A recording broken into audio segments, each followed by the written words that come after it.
If you're a retroactive jealousy sufferer, unfortunately, unwanted intrusive thoughts about your partner's past can attack at any time. Sometimes even when you have stuff to get done, sometimes even when you're at work. So in today's video, I'm going to present some tips for how to deal with an unwanted retroactive jealousy attack when you're at work. My name is Zachary Stockill, and since 2013, I've been working with men and women from all over the world, helping them overcome retroactive jealousy and save their relationships. If you'd like more information about my work, you can visit my website at retroactivejealousy.com.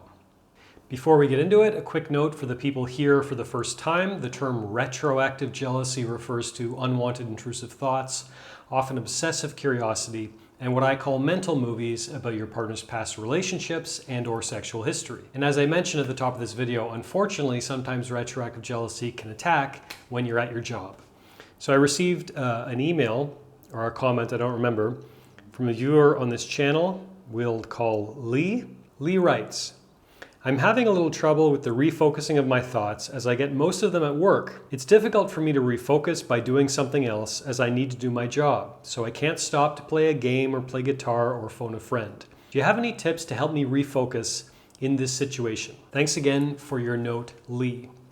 Number one, as I mention quite often on this channel, you have to understand that unwanted intrusive thoughts feed off of emotional energy.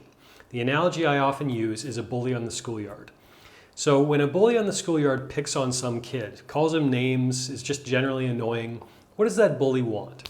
He wants to get a rise out of you. He wants to get some kind of energy from you. He wants to get some kind of attention. That's what he's thriving on. That's what he's feeding on. That's why he's bothering you.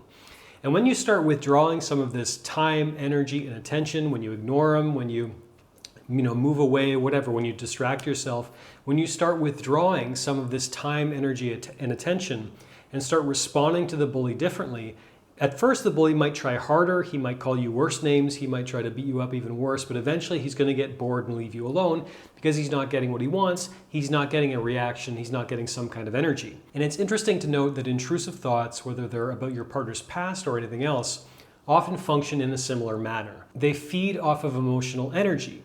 And when you start withdrawing some of that emotional energy from these thoughts, miracles truly start to happen. So when I talk about withdrawing energy from the thoughts, what I mean is there's the thought and then there's your reaction to the thought. So you don't have a lot of control over the thought popping into your head, but you have a lot of control over the emotional energy you expend or not in reaction to the thought. Step one of withdrawing that emotional energy from intrusive thoughts is to simply acknowledge that, you know what, you don't like this thought, and that's okay. That's life. We all have a million thoughts a day. Some are good, some are bad, some are indifferent, some may even be painful. You can't control the thought popping into your head, but you can control your reaction. And part of that is simply to make peace with the fact that, you know what, I don't love this thought, and that's okay, that's life. There are going to be thoughts that pop up that I'm not going to love. For all the retroactive jealousy sufferers out there, give yourself permission to simply accept the fact that, you know what, I don't love this thought about my partner's past. I don't love any thought about my partner's past. That's okay. Because believe it or not, once you simply take a breath, make peace with that, realize, you know what, I don't love thinking about my partner's past. Most people don't like thinking about their partner's past. That doesn't mean I'm some kind of freak. That doesn't mean that I'm irredeemable. That doesn't mean that my situation is hopeless.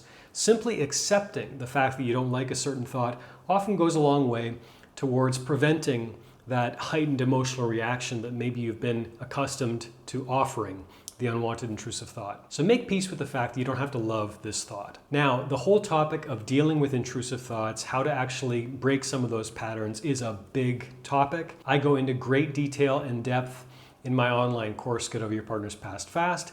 Obviously, a 5-minute video is not going to solve this problem, but here are some more thoughts. So if you're struggling with retroactive jealousy, or you're dealing with an attack of unwanted intrusive thoughts, and you're at work, again, maybe your motivation is to refocus. I think you said that in your note to me. How do I refocus in this situation? A different strategy that you can try that can be equally helpful and sometimes even more helpful is, instead of refocusing, simply try focusing harder, becoming even more focused on the task at hand.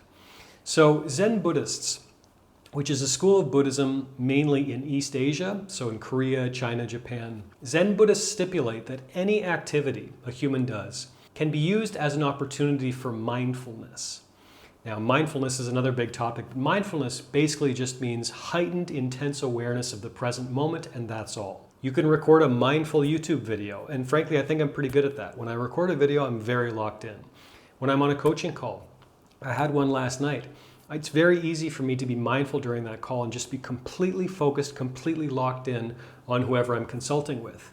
You can be mindful when you're taking a walk with your dog at the park. Just become completely consumed and focused on the task at hand. So using this example of taking your dog for a walk in the park, take your time, feel the way your feet feel on the ground as you walk. Listen to the barks of the dogs off in the distance. Pay attention to the way the wind feels as it brushes against your face. Pay attention to all the colors in the forest as you're walking, or the colors of the cars on the street as they pass. Pay attention to your dog's energy and how happy he or she seems, or whatever. Train your sensory awareness to continually increase. Just try to become more and more focused, opening up your sensory awareness, opening up all 5 of your senses in any particular moment. It'll enhance your experience of whichever moment you're experiencing. So in other words, that walk in the park with your dog will become more enjoyable, more relaxing, more exciting in some ways, the more you heighten your sensory awareness. And it can also help when you're struggling with thinking about things maybe you don't want to think about. So let's say you're at work. I don't know what you do for work, but no matter what you're doing, try to heighten your sensory awareness in each and every moment. So pay attention to the way the room smells and feels, or if you're outside, how outside smells and feels. And whichever task you're doing, whether you're working in an office, whether you're working outside, whether you're working on an oil rig, whatever you're doing and wherever in the world you are, just take every moment as an opportunity to increase your sensory awareness. You know, the sights will become more vivid when you do this. The smells will become nicer. You'll get more tactile appreciation of your desk or your work or whatever, and you'll probably get more satisfaction out of your work the more you continually, almost like a meditation, just continually increase your sensory awareness. This is a big, big topic, mindfulness, meditation, that kind of thing. If you'd like more information about that stuff, I've got a bunch of guided meditations which you can check out. Click the link in the description of this video. I've got all kinds of videos on that. Check out mindfulness and meditation and bring that spirit, bring that energy, bring that practice into your job, and it'll definitely help you out. Aside from all that, make sure you always have lists on hand. Always keep a list handy. And personally, I have lists for all kinds of things. So I have my daily list. You know, these videos, recording some videos is on my daily list. I've got my weekly list. I've got my monthly tasks that I want to get done. I've got my quarterly tasks that I want to get done. I've got things I want to read, podcasts I want to listen to, different personal tasks that I need to attend to, you know, shopping lists. I'm a big fan of lists, and you can also bring this into your workplace as well. So if you find yourself in a moment bored or uninspired or thinking about things you don't want to think about, pull out your list as it applies to you, whichever list is relevant in this situation, and just start checking off, you know, whatever tasks need to still be completed. Always make sure you have a reason to occupy your brain. Always make sure you have something to focus on that isn't your partner's past. Bring lists into your workplace. That can really help with this kind of thing. And finally, very briefly, I've mentioned it on this channel and elsewhere, don't forget the BB technique. Again, I'll put a link, maybe a card above this video. You can watch that video on the BB technique. That will also help you in this moment.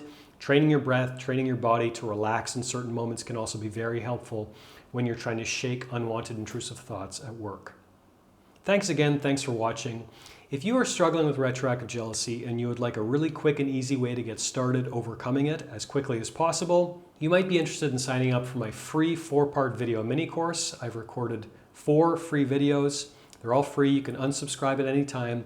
Sign up for the free video mini course and I'll send you all 4 videos over the course of 1 week. These will help you get started overcoming retroactive jealousy. And once again, the series is completely free. You've got nothing to lose. If you would like my free 4-part video mini course on how to get started overcoming retroactive jealousy, click the link in the description of this video. Thanks again for watching. Thanks for your attention. If you appreciated this video, please take a minute to let me know by clicking the like button below. You can also leave a comment telling me what you think. And while you're at it, please be sure you are subscribed to my channel as well to be notified of new videos moving forward. Thanks again, and I'll talk to you again soon.